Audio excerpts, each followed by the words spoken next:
how inclusive is digital education, right? And how has it improved over the years?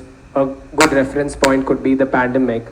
But I also would like for you to talk about, since you founded Mythos, which works so much on gender inclusion and tackling some of the misinformation and consequences from technology. Like, what are you seeing as negative impacts on online exposure? And what could you say teachers could do to safeguard students, more proactively around this? Yeah, thank you. Thank you very much for having me. So as you mentioned, I did found Mythos Labs. We use media and technology to promote media literacy and counter online harm. So to your question about what are some of the dangers, I think, to put it bluntly, social media literacy is the need of the hour for children, as far as I can tell, because there are three main dangers that children are exposed to online. And first of all, I should caveat by saying young people, whether we like it or not, spend a lot of time on social media. The average teenager, I was at a conference last week where somebody mentioned this, the average teenager in Asia today is spending over 4 hours a day on their cell phone.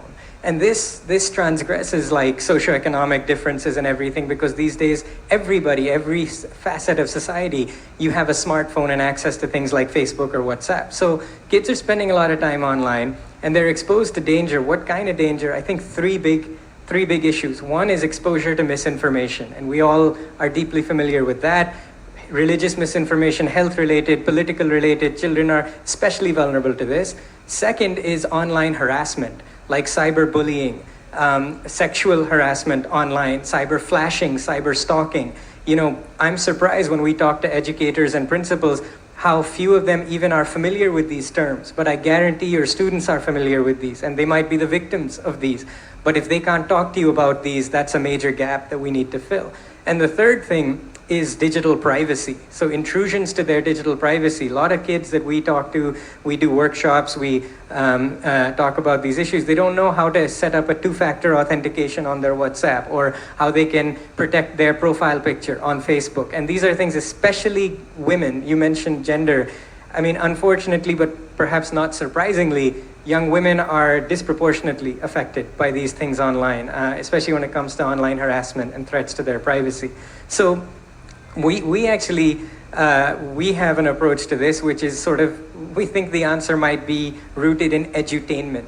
So if you're trying to get young people, and these are people when they're first coming online, 13 to 16 years old, and sometimes even younger, they're creating Facebook, social media profiles. How do you explain to them, look, this is how you can lock your account, this is how you can identify and report misinformation, but how do you explain that in a way that's not boring?